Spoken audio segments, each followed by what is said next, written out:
everybody. I'm Tyrone Bowman. This is Tyrone Bowman Tonight.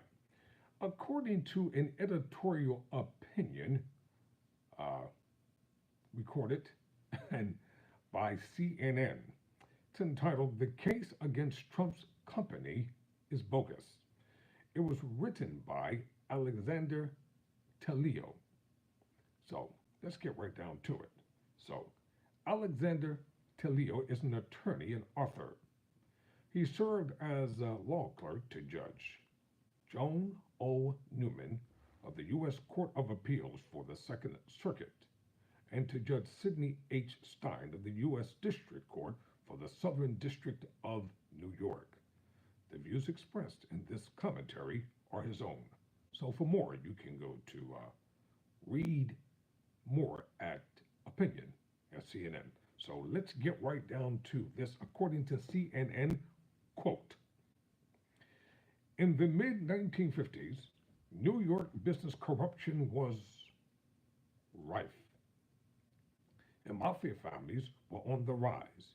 Jacob Javits, who was the New York State Attorney General at the time, pushed the state legislature to create a law that would give his office sweeping power to identify and go after repeated fraudsters, I should say. From that request, Executive Law 6312 was born. Today, the Executive Law is the centerpiece of current New York Attorney General Letitia James's case against former President Donald Trump. To ignore the injustice of the law as applied to Trump is to welcome its unfair application to us all. James is attempting to use the executive law against Trump in a way it's never been used before, making the case that he defrauded certain financial institutions despite those institutions having actually profited from doing deals with him. That makes little sense, illustrating the law's potential for rough justice, especially in the hands of a highly motivated attorney general. Trump was supposed to testify once again on Monday after appearing on the witness stand last month, but he said online late Sunday that he would not be testifying again after all. On Tuesday, Trump's defense rested its case. James's case argues that the financial statements that Trump submitted to various lending institutions were fraudulent because they exaggerated the value of his real estate holdings. That sounds bad.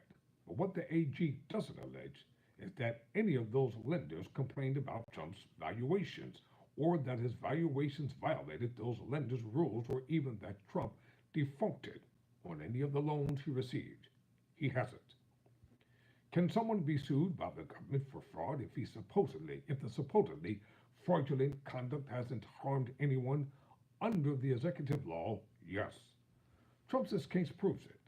The commercial consequences of the law are disturbingly obvious and potentially devastating. If an individual puts two properties up for sale at double the valued assessed by third-party appraiser, could the AG go after that seller for repeated fraud under the executive law, despite buyers happily paying the asking prices? Apparently. What about a deli owner claiming in ads to have the best sandwiches in the world?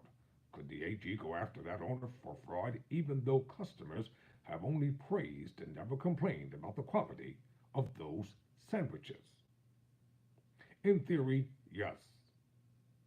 And does anything in the law allow the court to rein in the AG for overreaching? Far from it. New York courts have ruled that the AG's power to act under the executive law is basically immune from questioning. Following the guidance of those courts, presiding New York State Supreme Court Justice Arthur Engoron ruled in favor of James in September, finding that Trump had violated the executive law. In allowing trial to proceed on the issue of damages, Engoron also ruled that disgorgement, the remedy sought by the Attorney General, which compels an individual to return illegally made profits, is equitable in nature, mandating that the trial be a bench trial, one that a judge alone decides. That ruling makes clear how the executive law allows a court to deny an accused individual their constitutional right to a fair trial.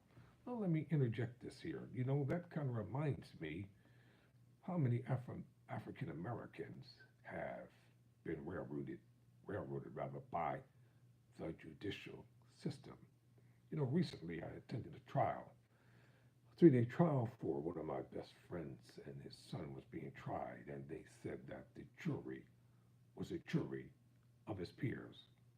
Running through my mind was this: how are 12 white people considered to be a jury of his peers when the trial was taking place in an all white county?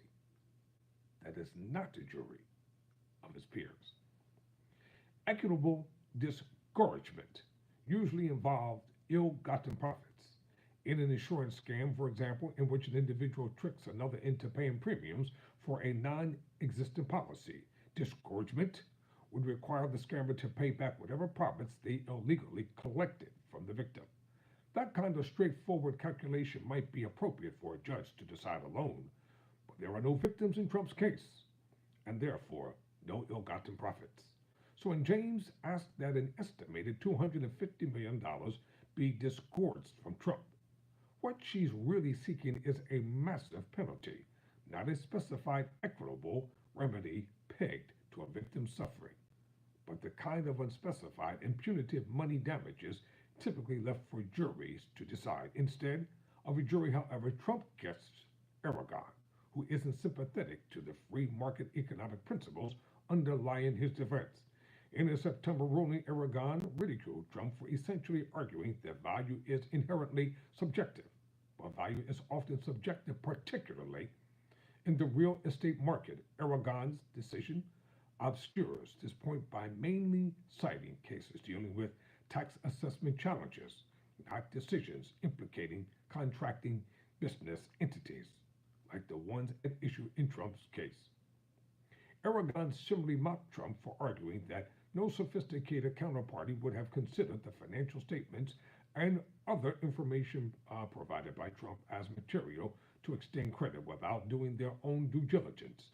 But Trump's argument makes business sense. A bank's ultimate decision is to lend is based on its own self-informed valuation, not the borrower's. These points have played out through evidence presented at trial. During a full day of testimony just after Thanksgiving, an executive of one of Trump's lenders confirmed that there was nothing unusual about Trump's inflated valuations, that the bank had done its own due diligence and determined that Trump's assets were less valuable than he claimed, but decided to loan Trump money anyway. Individuals and corporations are entitled to value things as they please and to enter into contracts accordingly. But under the executive law, the AG and the court are free to interfere with and even punish that conduct. If all that isn't bad enough, the punishment the Attorney General can seek for supposed fraud under the executive law isn't limited to life-altering disgorgement. The AG can also strip the accused party of its license to do business in New York, as James has done to Trump. The move is on hold while the decision is appealed. Trump's case illustrates why none of us should want the government to have the power that does under the executive law. That's not to say that Trump didn't puff up the value of his real estate holdings. He surely did. But that's not a reason to ignore that the executive law allows the government an unrestricted and unconstitutional power to devastate individuals' livelihoods for puffery in their private business, dealing with ultimately satisfied customers. And that behavior is punishable. Apparently, it seems like our live stream, for some reason, has been interrupted. You know what? I'll just do the whole thing all over again, whatever.